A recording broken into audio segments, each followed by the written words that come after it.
Bonsoir, bonsoir. Ici Otman de la chaîne Diap Coding et c'est un plaisir de vous revoir. Alors, premièrement, je tiens à vous féliciter si vous êtes arrivé jusque-là. Aujourd'hui, nous allons récapituler et faire des conclusions sur la première partie de notre série Introduction au Bitcoin. Donc, la première partie qui est les basiques du Bitcoin. Et je vous rappelle que si vous êtes nouvelle ou nouveau sur la chaîne, vous êtes connecté sur Diap Coding, la première chaîne YouTube qui parle de la technologie blockchain et qui découpe étape par étape comment comprendre cette technologie, comment coder, apprendre des langages et les fondamentaux pour coder des applications décentralisées qui sont hébergées sur la blockchain. Donc, je vous invite à vous abonner maintenant, à cocher la petite cloche, laisser un pouce dans l'air et on démarre directement la session. Et aujourd'hui, nous allons, après cette section, on a beaucoup appris et on va faire un petit résumé rapide. Alors, premièrement, nous avons les portefeuilles. Ils ont les clés privées, ils peuvent vérifier la blockchain et vérifier les UTXO que vous pouvez dépenser. Ils peuvent réaliser les transactions avec des inputs et des outputs, et ils peuvent aussi afficher les transactions. Deuxièmement, on a vu les nœuds. Les nœuds écoutent les transactions, vérifient les transactions et propagent les transactions. Les nœuds ont une version privée de cette blockchain de manière locale, enregistrée dans ces nœuds, et quand une nouvelle transaction arrive, ils prennent ces transactions et les stationnent dans les mêmes pools et attendent que les mineurs viennent valider ces transactions. Et quand un nouveau bloc arrive d'un mineur qui a réussi à résoudre ce puzzle cryptographique, alors les nœuds actualisent la blockchain et leur version locale. Si les nœuds reçoivent un bloc qui sont invalides, alors ils vont retourner ce bloc et le mineur n'aura pas la récompense du bloc. Donc, s'il y a des transactions invalides, les nœuds vont ignorer ces transactions. Voilà ce que les nœuds font, grosso modo. Alors après, troisièmement, nous avons ce qu'on appelle les mineurs. Qu'est-ce qu'ils font les mineurs? Ils prennent... c'est des nœuds. Les mineurs, c'est des nœuds, en fait. C'est un statut spécial des nœuds. Donc le mineur fait tout ce que le nœud fait, mais le mineur produit de nouveaux blocs et mine avec la preuve de travail. C'est un algorithme. Donc il va deviner un numéro spécial qui s'appelle le nonce. Donc ils vont deviner en boucle ces numéros aléatoires qui s'appellent les nonces. Ils vont ensuite, ils produisent des hashes de blocs de manière à qu'ils soient inférieurs au hash target ou l'objectif hash, et plus la difficulté est élevée et moins ce target ou cet objectif il est situé. On a également regardé ce qu'on appelle le lien entre blocs.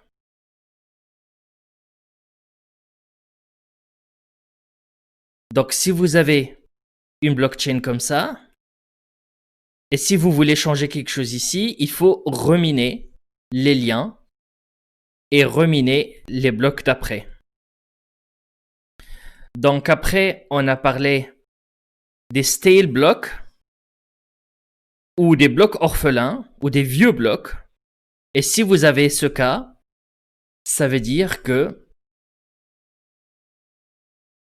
vous avez une chaîne comme ça, mais des fois, on a des nœuds avec cette version-là et d'autres nœuds avec une autre version. Et donc là, ça dépend du mineur et de son choix. Si le mineur arrive et se colle ici, cette chaîne va être annulée. Voilà. Pourquoi? Parce que le mineur va choisir la chaîne avec le plus de difficultés. Ici. Et qu'est-ce qui va arriver aux autres? Ils vont retourner au même pool. Même pool. Et la règle, on a vu, c'est qu'on doit avoir 6 confirmations. 6 blocs produits après le bloc de votre transaction. Donc, si votre transaction elle est ici, vous devez avoir 6, 1, 2, 3, 4, 5 et 6. Voilà ce qu'on a regardé sur la première section des basiques du Bitcoin. Donc, j'espère que vous avez appris beaucoup de choses. C'était un plaisir de vous transmettre toutes ces informations. Des fois, ce n'était pas facile parce que quand on parle de généralité et quand on explique de manière théorique, c'est un peu dur de visualiser toutes les datas et les notions qu'on regarde ensemble. On a regardé ensemble la définition et le rôle du portefeuille. On a vu également les nœuds. Qu'est-ce que c'est qu'un nœud et quel est son rôle dans le réseau? Après, on a regardé ces nœuds qui sont spéciaux qu'on appelle les mineurs. Qu'est-ce qu'ils font? Pourquoi ils sont motivés? Et pourquoi ils sont là? Tout simplement. Après, on a parlé des liens entre les blocs. Qu'est-ce qui lie les blocs? Et qu'est-ce que ça prend pour qu'on modifie un bloc ou une transaction? Qu'est-ce que ça coûte? Et à la fin, on a parlé de ces branches parallèles et comment une branche passe prioritaire par rapport à l'autre. Et les blocs qui constituent les branches qui ne sont pas prises en compte sont appelés des blocs orphelins ou des vieux blocs. Ils sont substitués, ils sont dilués et les transactions dedans reviennent stationner dans les mêmes pools des nœuds en attendant qu'il y ait une chaîne de 6 confirmations qui vient les ramasser. Voilà donc, si vous adorez ce type de contenu et que vous souhaitez vraiment me filer un coup de main, je vous invite dans l'immédiat à vous abonner, à à choisir la petite cloche. Comme ça, vous aurez mon contenu en toute exclusivité. Si vous avez zappé le début ou raté le début de cette chaîne, je vous laisserai maintenant le tag pour aller voir la liste des sessions. On va donc se retrouver dans la prochaine partie de notre série. Donc, on continue toujours la série Introduction au Bitcoin. Et dans la prochaine catégorie, nous allons parler de beaucoup de choses. Nous allons parler des mises à jour blockchain. On va parler des forks. Qu'est-ce que c'est que les forks ou les deuxièmes versions? On va parler également ce qu'on appelle du hard fork, du soft fork. On va parler de la différence entre ces forks.